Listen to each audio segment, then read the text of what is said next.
Bannon or no Bannon, Trump will be Trump. In any normal White House, in any normal week, the ouster of the president's political and ideological guru would signal a major course correction. Though Steve Bannon has been a force of disruption in President Donald Trump's tumultuous 7 months in power, the now former chief White House strategist is unlikely to take the chaos he has fomented with him after being forced out of the West Wing Friday. That's because the most disruptive, unpredictable, outrageous influence in the White House is going nowhere, and he just happens to be the man in charge. Trump is still president and he is an uncontrollable force, we have found out, said David Gergen, an advisor to 4 presidents, Democrats and Republicans. A lot of the chaos and spewing of hatred comes from him himself, not just the people around him. Ever since jumping to the president's campaign a year ago, Bannon has been portrayed as a political flamethrower and the personification of the America First economic nationalism and populism that Trump rode to the White House. On one level,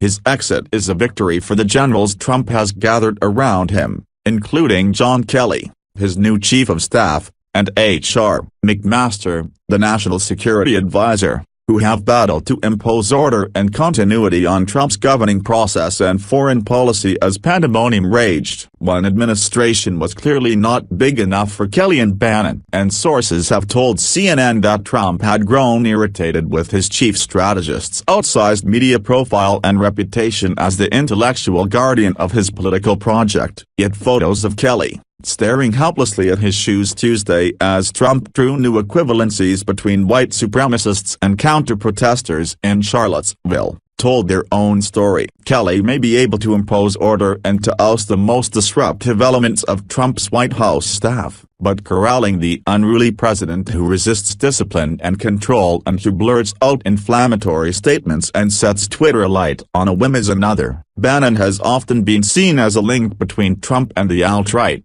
nationalist sectors of his political base, that were particularly attracted to his rhetoric on immigration and tough line on Islamic terror during the campaign. But Bannon, while clearly playing a role in laying out the ideological underpinnings of Trump's worldview, was always more of a symptom of Trumpism than its cause. The president was lashing out against Mexicans and indulging in anti-Muslim rhetoric long before he officially joined the campaign, and the most remarkable news conference in presidential history also made another point clear: Trump's reticence and specifically singling out white supremacists and neo-Nazi groups was not the result of Bannon whispering in his ear. It was an authentic representation of his own core beliefs. As a massive backlash grew against Trump, from business leaders, Republican senators and others, it became clear that his presidency itself was facing a huge crisis of moral legitimacy, a reality that the firing of a mere operative like Bannon,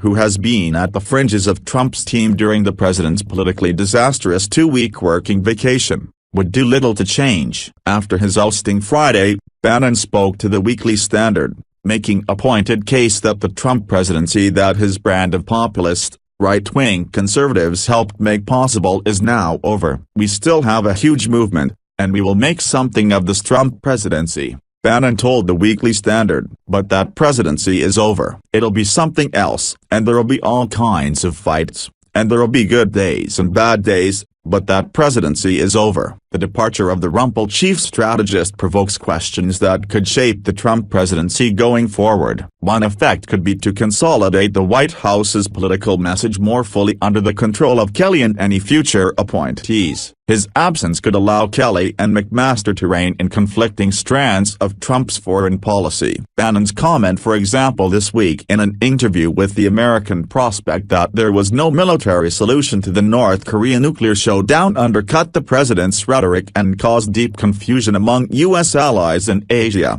Still, given Trump's tendency to ad-lib his way through foreign policy crises, any control that Kelly and McMaster do manage to exert on national security policy is always going to be tenuous. With chaos reigning in the White House, Trump has struggled to attract new blood to his team, following regular rounds of staff bloodletting. Perhaps, with Kelly running a tighter ship on military discipline, that could change.